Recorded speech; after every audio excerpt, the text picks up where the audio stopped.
बिल्कुल, आप ये मेरा बयान रिकॉर्ड कर लीजिए और इस बयान को रखिएगा, कभी आप किसी को लेते हुए आइएगा। और हम नहीं लाएंगे, हम लाएंगे तो आप बैठा देंगे। आम पब्लिक अगर कोई शिकायत कर दिया तो कोई आपसे शिकायत करेगी तो उस दिन आप मेरे पास जरूर आइएगा। लंबी रेस के घोड़े हैं, हम लोग काम करने के लिए आए, हम लोग चोरी करने के लिए नहीं आए। ये अनुकंपात्मक नियुक्ति इनको मिल गई। जब कोई भी चीज़ मुश्किल से मिलता है ना, तब उसका कदर होता है। आसानी से मिलेगा उसका कदर नहीं होगा।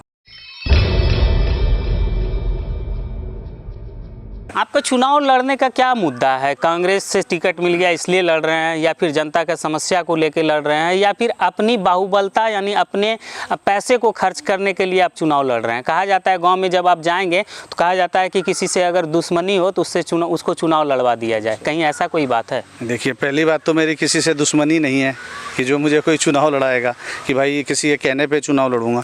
दूसरी बात है, जनता की इतनी समस्या है, जन समस्या है, आखिर उसके लिए भी समाज में से किसी ना किसी को आगे निकलकर खड़ा होना पड़ेगा। चाहे मैं खड़ा हो जाऊं, कोई और खड़ा हो, अन्य दलों से भी लोग आते हैं। तो ये पैसों की या बाहुबली दिखाने के लिए नहीं है। ये है मेरी जो लड़ाई है, मैं पूर्व से बोलते आ रहा हूं कि मेरी लड़ाई जनता की समस्याओं के साथ है कि अगर हमारे क्षेत्र की जनता परेशान है तो उसके लिए खड़ा होना पड़ेगा, किसी ना किसी को खड़ा होना पड़ेगा। अच्छा, एक और सवाल कि जब मान लिया जाए कि आप जीत जाते हैं, जनता आपको जिता देती है, कांग्रेस का विधायक अमरपुर विधानसभा का आप कहलाने लगते हैं, कुर्सी पे बैठा देती है, उसके बाद जो है वो कुर्सी आपका होगा या जनता का होगा? वो कुर्सी जनता का होगा। मैं विगत में बता चुका हूँ, पूर्व में बता चुका हूँ कि अगर जनता मुझे मौका देगी और मुझे कुर्सी पे बिठाएगी तो मैं पहले भी बोल चुका हूँ, मैं नेता अमरपुर का नेता बनने नहीं आया हूँ, मैं अमरपुर का सेवक बनने आया हूँ, बेटा बनने आया हूँ।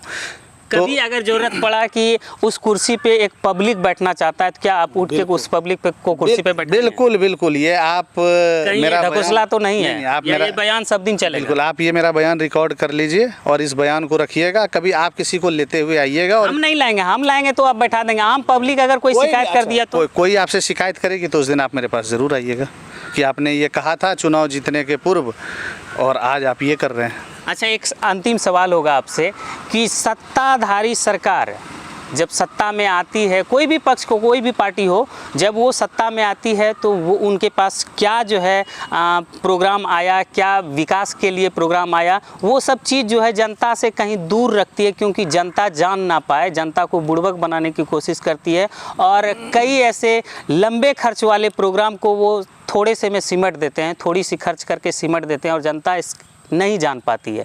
क्या उसको आप समक्ष रखेंगे? देखिए, सबसे पहली बात, ये चीज़ें पहले होती थी क्योंकि पहले ऑफलाइन कार्य होता था।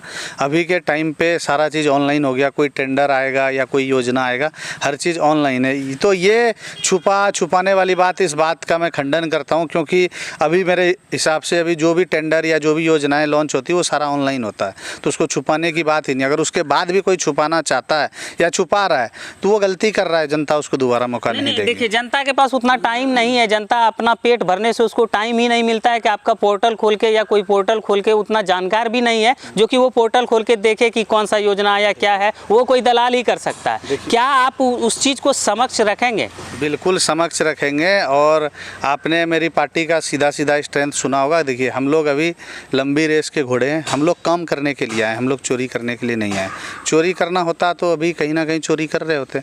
जो पुराने लोगों ने क्या किया नहीं किया उस पर टिक्का टिप्पणी करने से बेहतर है कि मैं अच्छा कार्य करके दिखा दूं ताकि जनता नाम। सत्ता में आते हैं कोई भी पार्टी, उसके बाद वो जो है जनता से संवाद सही तरीके से नहीं कर पाते हैं, जनता से मिल नहीं पाते हैं। जनता से मतलब ऐसा हम देखे हैं अपने पत्रकारिता लाइन में, बहुत सारा ऐसा नेता हम देखे हैं जो कि क्षेत्र जाते ही नहीं है जीतने के बाद, सीधा संवाद जो है जनता से नहीं कर पाते हैं। और जनता हमेशा चाहती है हमसे कोई भी नेता अगर हम जिता के भेजे तो वो सीधा मेरे समस्या सुने और सीधा उसका हल करे। क्या आप ये करेंगे? देखिए, उसके लिए मैंने ऑलरेडी प्रपोजल रखा हुआ है कि अगर जनता मुझे मौका देगी तो मैं इसी अमरपुर में कांग्रेस प्रखंड कार्यालय में हर महीने जनता दरबार का आयोजन करूंगा। जनता और क्षेत्र की जो भी समस्या होगी उसका त्वरित समाधान होगा। और रही बात जो आपने पूछा कि ज़्यादातर, तो आपने ये भी देखा होगा कि राजनीति में ज़्यादातर जो नेता हैं तो अनुकंपात्मक नियुक्ति पे हैं। तो अभी जो हमारे वर्तमान में भी विपक्ष में भी हैं, जो मंत्री जी भी हैं, तो क्या उन्होंने कौन सी ऐसी मेहनत करी, या हम लोगों की तरह क्या वो कभी क्षेत्र गए होंगे, मेहनत किए होंगे? मुझे तो नहीं लगता। उनके पिताजी विधायक थे, उनकी जगह इन्होंने ले लिया, ये अनुकंपात्मक नियुक्ति इनको मिल गई। जब कोई भी चीज़ मुश्किल से मिलता है ना, तब उसका कदर होता है, आसानी से मिलेगा उसका कदर नहीं होगा। जी बिल्कुल सही बात है कि बिहार में विधानसभा चुनाव आने के बाद जो है हर एक व्यक्ति यही चाहता है कि हम अपने ऐसे नेता को चुने जो कि हमसे सीधा संवाद करे, हमारी समस्या को सीधा हमसे सुने और समस्या का समाधान करे। लेकिन ज़्यादातर ऐसे नेता होते हैं जो कि जीतने के बाद उस गांव तक नहीं जाते हैं। व्यक्ति की तो बात छोड़ दीजिए, गांव तक नहीं जाते हैं। विशेष वीडियो और दिखाएंगे आपको, लेकिन उससे पहले एक और सबसे बड़ा बात कि आप भी इस लोकतंत्र के महापर्व में शामिल होकर जाके अपना बटन दबाइए। किसी भी पार्टी का हो जो आपको उचित लगता है, उस पे जाके बटन दबाइए और अपनी सरकार को चुनने का काम कीजिएगा।